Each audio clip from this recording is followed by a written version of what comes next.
Sermon 54 de saint Augustin, pureté d'intention.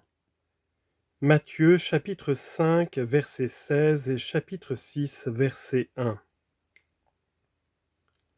Plusieurs s'étonnent, mes amis, qu'après avoir dit dans le grand discours de l'Évangile que votre lumière brille devant les hommes de façon qu'ils voient vos bonnes œuvres et glorifient votre Père qui est dans les cieux. Jésus-Christ, notre Seigneur, est dit ensuite « Gardez-vous de faire votre justice devant les hommes pour en être considérés. » Ici se trouble un esprit peu ouvert et désireux d'obéir aux préceptes divins.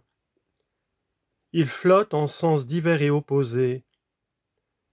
N'est-il pas aussi impossible d'obéir à un seul maître donnant des ordres contraires que de servir deux maîtres comme le déclare le Sauveur dans ce même discours ? Matthieu chapitre 6 verset 24.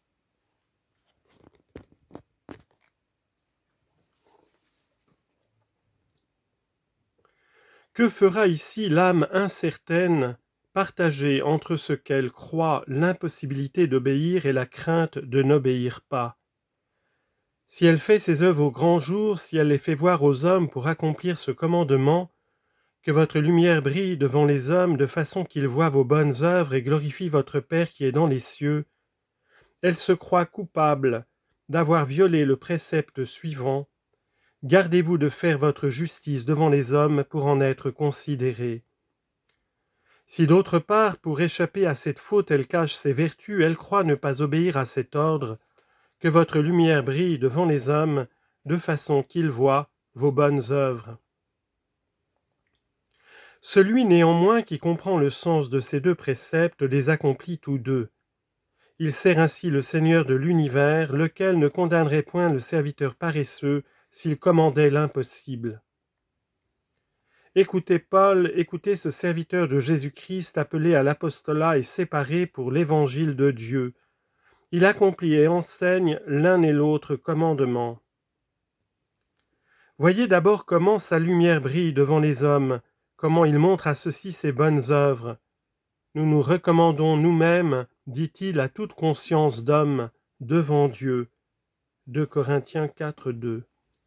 Il dit encore, nous tâchons de faire le bien non seulement devant Dieu, mais aussi devant les hommes. 2 Corinthiens 8, 21.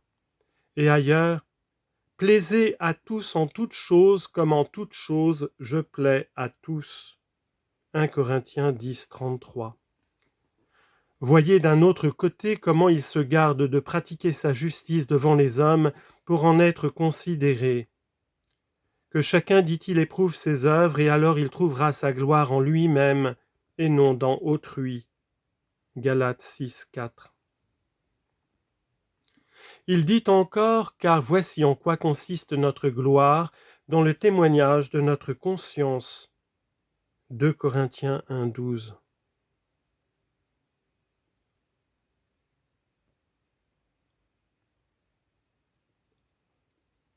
Il ajoute ailleurs ces paroles, on ne saurait plus clair. Si je plaisais ainsi aux hommes, je ne serais pas le serviteur du Christ. Galates 1, 10. Ceux néanmoins qui trouvent contradictoires les paroles du Seigneur même, ne vont-ils pas s'étonner encore plus du langage de l'apôtre et lui demander « Comment dites-vous, plaisez à tous en toutes choses, comme en toutes choses je plais à tous ?» Et d'autre part, « Si je plaisais ainsi aux hommes, je ne serais point le serviteur du Christ. » Daigne nous assister le Seigneur lui-même. C'est lui qui parlait dans son serviteur, dans son apôtre, qu'il nous fasse connaître sa volonté et nous accorde la grâce de lui obéir.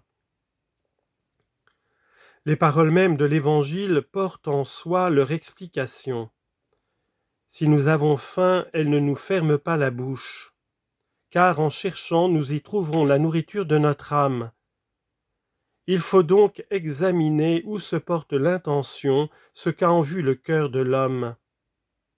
Si celui-ci veut faire éclater ses bonnes œuvres aux yeux des autres, fait dépendre d'eux sa gloire et ses avantages, s'il les cherche dans leur estime, il n'accomplit aucun des préceptes du Seigneur sur cette matière.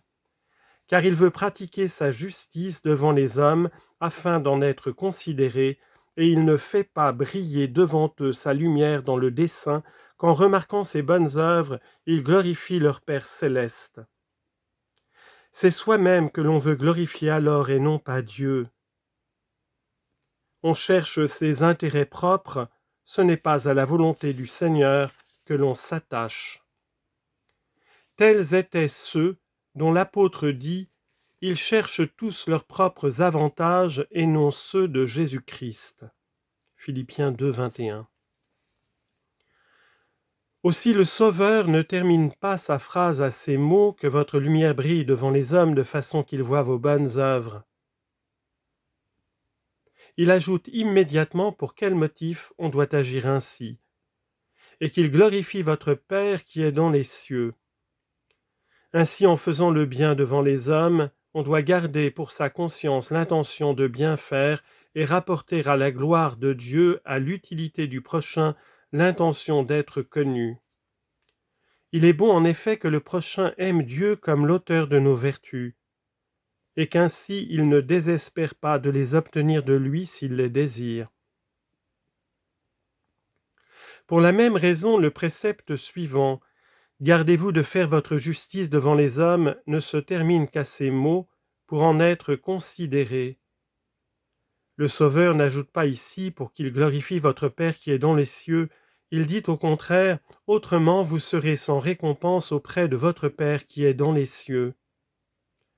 Il montre ainsi que le défaut, interdit par lui à ses fidèles, consiste à chercher sa récompense dans l'approbation des hommes, à mettre là son bonheur, à y nourrir sa vanité, à y trouver en même temps la ruine et l'orgueil, l'enflure et la consomption.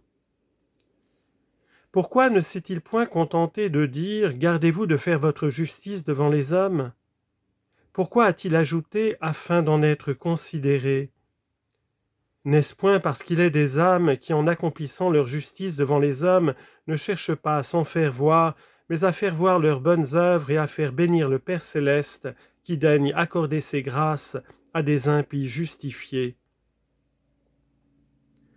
Ces âmes ne s'attribuent pas la justice qu'elles pratiquent, elles la rapportent à celui dont la foi est leur principe de vie.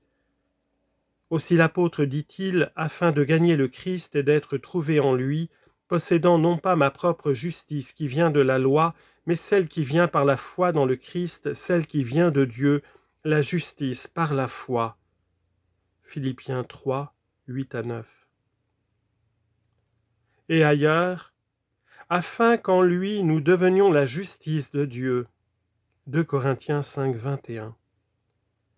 C'est ce qui le porte à reprocher aux Juifs d'ignorer la justice de Dieu, de vouloir établir la leur et de n'être pas soumis à la divine justice. Romains 10, 3. Cherchez donc à faire voir aux hommes ces bonnes œuvres afin de les porter à bénir celui à qui on les doit, afin de les exciter à imiter avec une foi pieuse les vertus dont ils sont témoins, c'est réellement faire briller sa lumière devant eux, car c'est faire rayonner le feu de la charité et non pas faire monter la fumée de l'orgueil. C'est aussi éviter de faire sa justice devant les hommes pour en être considéré, car on ne s'attribue pas cette justice et on ne l'accomplit pas pour être remarqué, mais pour élever l'esprit vers celui que fait bénir l'homme justifié, pour porter Dieu à produire dans celui qui le loue ce qui fait le sujet de ses louanges, c'est-à-dire à le rendre lui-même digne d'éloge. Remarquez aussi qu'après ces mots « plaisez à tous en toutes choses, comme en toutes choses je plais à tous », l'apôtre ne s'arrête pas. C'eût été indiqué en quelque sorte qu'il n'avait d'autre intention que de plaire aux hommes, et il lui eût été impossible de dire sans mensonge « Si je plaisais ainsi aux hommes, je ne serais point le serviteur du Christ. » Il fait donc connaître aussitôt pourquoi il plaît aux hommes. Ne cherchant pas, dit-il, ce qui m'est avantageux, mais ce qu'il est au plus grand nombre pour leur salut. 1 Corinthiens 10, 33. Ainsi donc, il ne plaisait pas aux hommes pour son propre avantage. C'eût été n'être pas serviteur du Christ, et il leur plaisait pour leur salut, afin d'être ainsi pour le Christ un dispensateur fidèle. Sa conscience lui suffisait devant Dieu, et devant les hommes éclatait en lui ce que les hommes devaient imiter.